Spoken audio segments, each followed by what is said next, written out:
Well, good afternoon, Tom.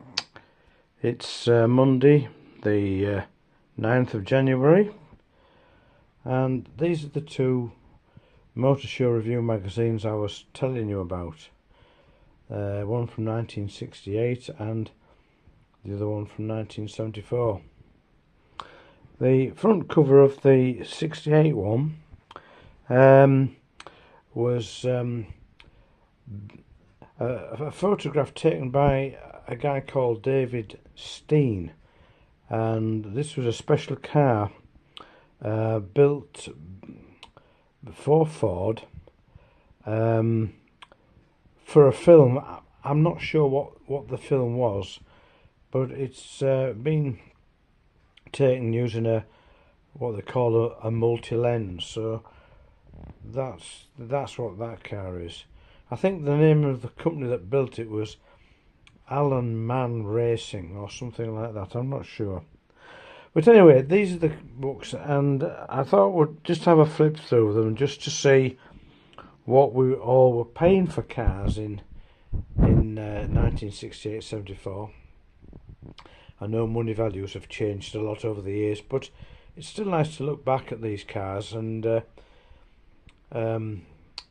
see the different characters that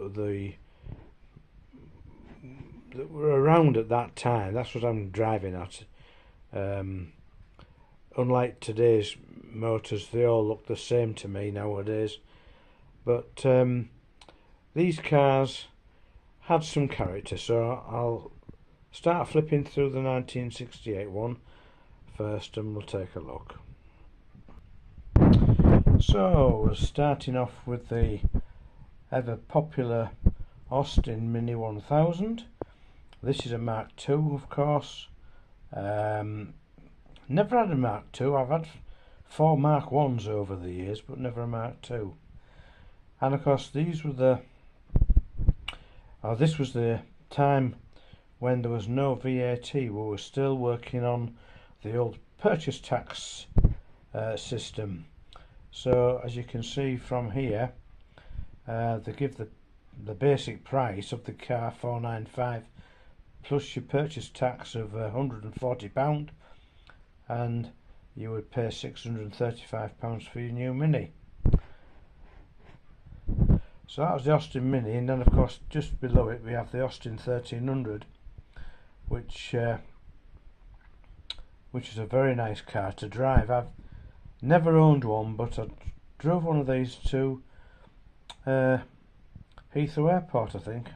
I took my mother and father to Heathrow Airport in one. And you could get one of those for £750. So what would you pay for a Bentley T-Type in 1968? Well, there you can see, nice handsome price of £10,352. And this particular model, of course, is more or less, although this is a 2-door version, it's basically the same body shape as the Rolls-Royce Silver Shadow. And this particular car only went up about £300 from 1968 to 1974, which I don't think is too bad. A price increase in 6 years. So that's your Bentley. And then just below it we've got BMW, ever popular car today. Price there of £1,597. Never been a lover of BMW somehow. And that's the 200 CS model, slightly more expensive. And we turn our attention to some Japanese Datsuns here. Datsun 1600. Close on to £1,000 this car. And then just below it the sports convertible, the Daihatsu 1000 Spider. I don't think I ever saw many of those around actually, but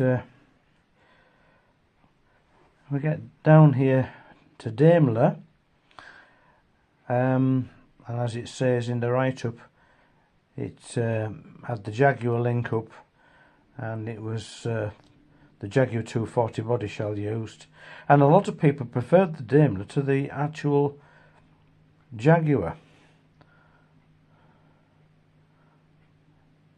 £1,739. And then of course we had the big limousine, Daimler limousine. Very popular with the royal family was Daimlers, until Rolls-Royce came along. Very big luxurious car. In fact, I think it was one of these cars when I was first married to my late first wife. We had one of these big Daimlers.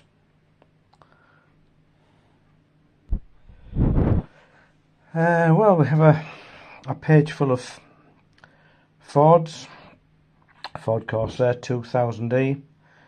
They were a lovely car. A friend of mine had one of these, and it was a V4, and at about 75-80 miles an hour the doors used to rattle. And then of course the ever popular Ford Cortina. And like I say, these cars had characters all of their own in those days. Ford Zephyr, which of course became very popular in the Z-Car series as it sort of went through the years. It started off with, I think, with Mark IIs, and then gradually onto this model. And on this one you can see the 4-cylinder was £942, and the 6-cylinder was £1,018. And then just below it, of course, we've got the more slightly luxurious Ford Executive.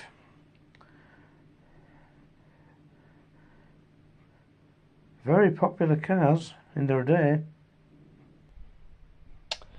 And up next we have a Triumph Herald Estate.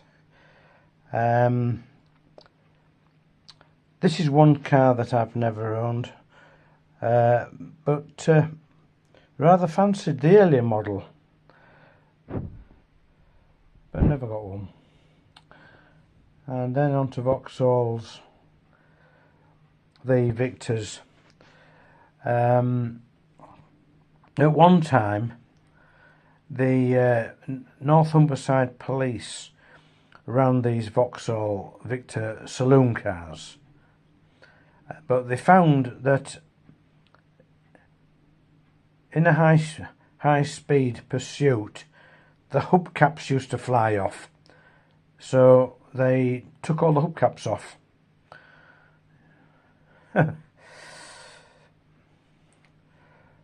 So here we are down to Volkswagen variant.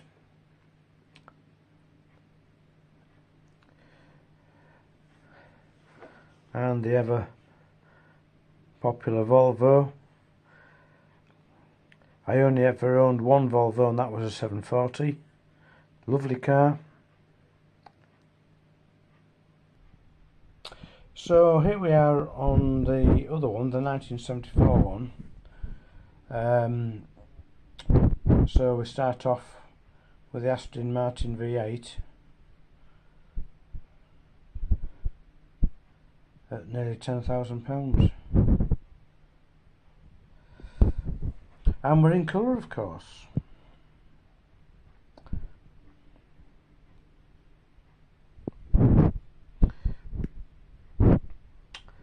The Austin Allegro. Oh dear, what can we say about the Austin Allegro? Commonly known as the Austin All-Agro. a little story about this car actually that I well remember. One of the farmers in the village was talking to Mr. Morley, the blacksmith shop owner, and he said, our Richard's gone down to Buckrose garage in Brid to buy a brand new Austin Allergic. They weren't a very nice car really. The car with the square steering wheel. This is quite an interesting page because like the Coleman Milner Grosvenor is really a Ford Consul or sort of Granada, which was customised up, and I think they made one, I think it's mentioned here, called the Dorchester. And then just below it we have the Crayford Mercedes estate. It's a lovely looking car, something a little bit different. I believe that Crayford's also used to make or convert the Rover 3.5 litre. They made estate cars out of those. And then some smaller little cars here, the DAF 33, the DAF 44, and this was a popular little car in its day, wasn't it? The Datsun Cherry. That really did take off well. And here we are with the Rolls-Royce Silver Shadow at just under £11,000, and of course the Corniche underneath, which is just over 14,000.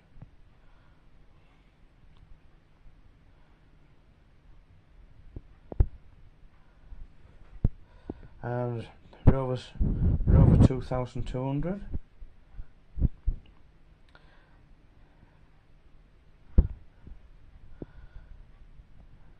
And the Range Rover, of course, which is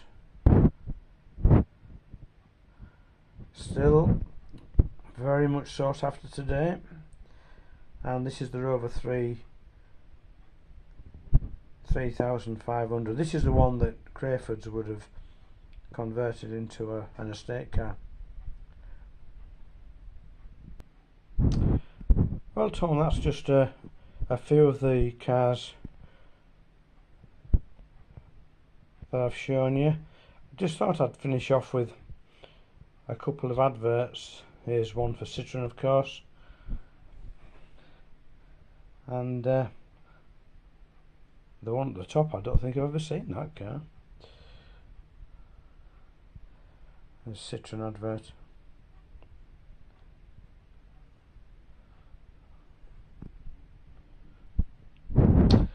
And this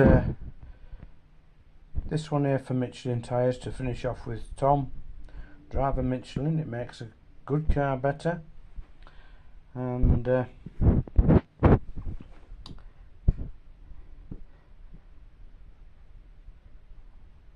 those are all the tyres you could buy from Michelin. And I remember the Michelin ZX radial was a terrifically popular tyre. You know, if you had in those days, if you were putting Michelin ZX tyres on your car, you were classed as being quite sporty, and it got a bit of money because they weren't a cheap tyre, but they were very good. I remember having them on my first Mini, because years ago tyres, you know, we've all done it, we used to get remolds. Do you remember the Blue Peter remold tyres? They were very, very cheap, but they were just a cross-ply remold, but they must have sold millions of those tyres, but the Michelin ones really did take off. So that's it, that's just a few of what there is. I might do another one another day for you, and we'll go from there. So it's bye bye from me.